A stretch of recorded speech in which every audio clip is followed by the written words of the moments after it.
and welcome to the One More Thing podcast. Today I'm joined with Dr. Larry Baucom. Thank you for being here. It's my pleasure.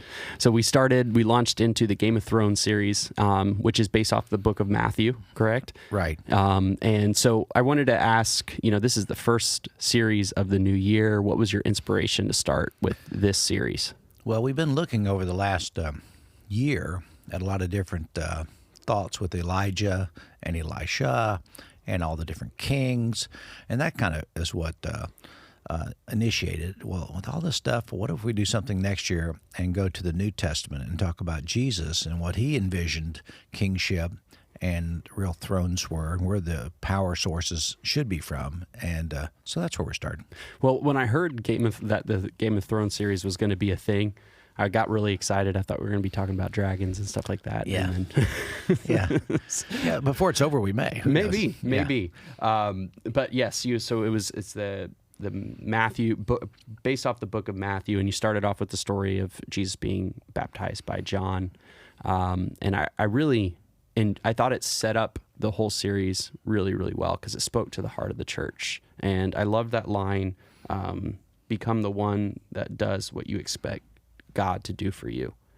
Right. And I think that's our message for this year. I mean, I think it's been true to our heart for a long time, but I think this is something that it was a great way to set up the message. And I was talking to someone about that, and they said, what do you mean by that? And I said, well, I probably could have said it more simply, but maybe we should be the hands and feet of God to our community. Mm-hmm. And I love to tell the story, and this goes back, and I'll tell this again. I've told it before, I'll tell it again. It's a story of Walt, who was here on our campus for a long time. Walt was a friend of mine. Walt was a guy that had been married at like 20, but divorced within the first year, never remarried, in his 70s, has no brothers and sisters. His mom and dad had both passed away. He really had no living relatives that were close, or really anyone to take care of him. So when he got sick with a liver disorder and also heart disease, I began to say, man, he's a friend of mine. I should pray for him. So the prayer goes something like this: God, would you heal Walt? Now that's really a simple prayer, and it would be wonderful if that happened. But in my prayer time, it seemed like that God kicked back to me and said, well, you can pray better than that. Yeah. Okay, so I go back and I say, okay, God, let me change my prayer. This is my quiet meditation moments. And, okay, God, will you go where Walt is and wrap your arms around him? May he feel, your presence close to him. And he says, well, the kickback, you can do better than that. Okay, God, why don't you go to where he is and do whatever you think is appropriate, but take care of him. He has financial needs, health needs, all the needs. Would you take care of him? And it's kicked back, you can pray better than that. And I go, well, I don't know what better prayer, than that. Right. And then it seemed like the impression of God was, I will answer your prayers, but I want you to be the answer. I want you to take care of him. You want me to take care of him physically. I want you to take care of him. So we housed him. We took him to the doctor for 2 years on a weekly basis, so he'd have the fluid drained off his stomach. We lived in housing on our campus. We took care of him. We nursed him. I mean, we did a lot for Walt during that time. Why? Because we want to be the hands and feet of God to the world. Yeah. And I really think we are. But in that prayer, as I thought about it, toward at the end of the prayer, all this responsibility God is now giving me to do what I wanted him to do. Right. I went back to the very first part. I said, God, it would be a lot easier for me if you would heal him. So, because I'm not inconvenienced that way. But it's so true, though. I mean, that's so much easier to just be like, yeah, God, just, I'm just going to pray for this individual. I hope you intervene and be there for him. And I think there is value in sending that good, positive energy in life to somebody, but also you could do both. I agree. And when I pray for someone, and I still pray for a lot of people, but I want them to know they're on my mind. They're on my heart, and I'm talking to God about them, which means I'm talking about them. Yet at the same time, I'm always challenged these days to say, what is my responsibility? Do they need some encouragement? Do they need help?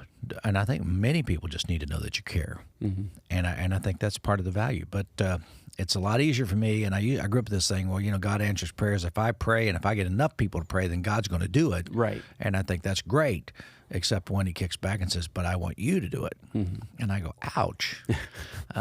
So that's kind of a different twist, but I think that's part of the passion of Suncoast. Yeah. Oh, God, help the people in town who need a car.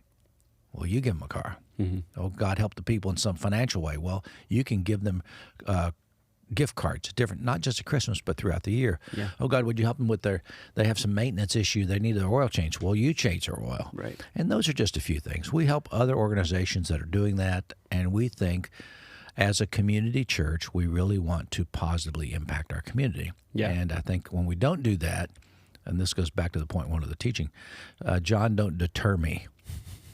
And sometimes I think we deter God working in people's lives because we don't want to be inconvenienced. Yeah. And that's a personal story. Yeah. That's not telling everyone else what they should do. That's just my discovery of what I've decided that I need to do. Yeah, and I think it goes along really well with our idea of personal responsibility, not just for our own lives, but the people around us as well. We take responsibility for others when they can't. But I've spent a lot of time thinking about this idea of prayer, and you kind of touched on it a little bit. What we utilize prayer as almost like this, like hoping that God intervenes in a situation,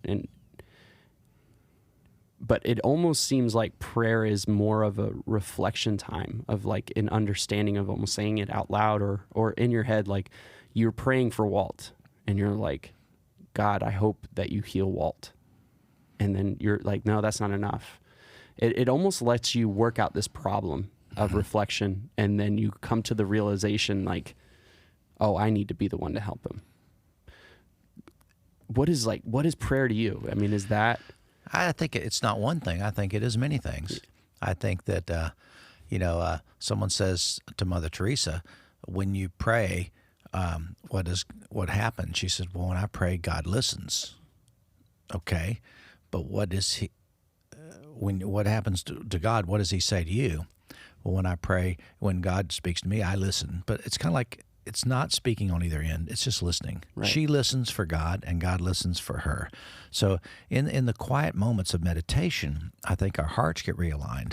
I do think, and this is a little mystical, but I do think there is a certain amount of energy that's connected between humans. 100%. Yeah. And I think that when I pray for someone, I'm sending energy and vibes, and people say, oh, that's not God. It's absolutely godly. Yeah. Because I think God is the energy in the world. I think he's the source of connection. He's the source of life. And when I tap into that and you tap into that, we're both hitting the same energy pool. But when I tell people I want to pray for them, mm-hmm. I really mean that I'm going to remember them to the source of energy of life, and I'm sending good vibes. I want them to recover from their surgery. I want them to know that people care about them. Now let's move this one farther off. What happens when people are deceased? Mm-hmm. Like I told the story that my friend Mike Ross recently passed away, one of my board of directors, friend of mine for a long time. Sometimes it's painful to remember someone like that or even talk about it. People get all teary, and that's okay. But I think that when we don't do that, we dishonor their memory. Mm. So it's better to talk about them. The more I talk about Walt, the more I remember him. Yeah. And the more he's being honored by that memory. The more right. I talk about Mike the same way, and I have brothers and a dad and family members, we remember them, and I think we value them. And part of that's connected to prayer. Yeah. Part of that's connected to the same source of energy in life, and I think we could probably do a better teaching. This is changing gears altogether. We could do a better teaching on the afterlife, where people are so afraid of death. But when they realize that God is a source of life and energy, and life is not just as we see it, but right. I think there's multiple dimensions of that. Right. And we enter into the pool of this, we pass from this breath to the next river of life. I think there's something there. Yeah, that would be amazing. But I think with what you were talking about with prayer and like even the hurricane, you brought up the hurricane stories, which I'm from Port Charlotte, so I take offense to that little comment about Port Charlotte, Punta Gorda. God loves Sarasota, so the hurricane wipes out Port Charlotte. But I think it's relevant to what you were talking about in the sense that it's like, oh, okay, so enough people in Sarasota prayed hard enough that Hurricane Charlie wouldn't hit them, and then it goes to Port Charlotte. It goes to Port Charlotte. it's tough. I think just the chaos happens, and we want to put order to the chaos. We want to put reason, and because I think we take a lot of comfort in the fact that we believe that God is in control of every aspect of our life and that he is controlling those things. Yeah, and I don't think that's necessarily accurate. And I agree too. I believe that God allows for chaos. And chaos is part of life. Exactly. And now I think where the order comes and where the refreshing comes is when Hurricane Andrew hit Homestead. I was privileged to be one of the guys on the scene, Right, bringing water and phones and generators. And when it hit Port Charlotte, I was one of the guys that went down and we cleaned yard debris. We brought material there. We even took a huge generator down and hooked it to a house to where the house we hooked it to was Greg Reiner's, one of my board of directors. We hooked it to his house, and he's the only house within miles that has electricity to unlimited amounts. It ran his pool, it ran his air conditioning, and you know what they did for the community? They let their washer and dryer be used by anybody who needed it. That's and their awesome. washer and dryer went around the clock. Yeah, I'm sure. But it was just a service. So when I pray for the people of Port Charlotte, what does that mean? Well, what do I have as a resource to give back? Can I be the hands and feet of God? Mm-hmm. And I think that's and we did the same in Arcadia and other areas because we think that when people need help, we need to be there. Beautifully said. Well, I'm really excited about the Game of Thrones series. It happens to be one of my favorite shows too, but I know it has nothing to do with the actual show. No, it doesn't. It's just we play off the name. Yeah. But there is something about a Game of Thrones, and where does who is in charge of my life? Am I building my own empire, my own throne, or am I trying to be humble and submit as John the Baptist and Jesus talked about? Don't deter me. Let me be who I need to be in this circumstance.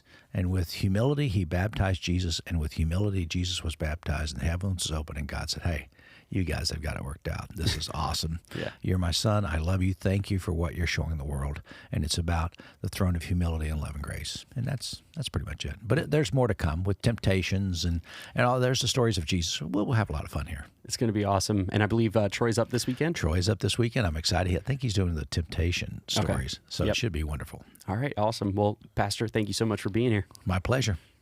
Thanks. Thanks.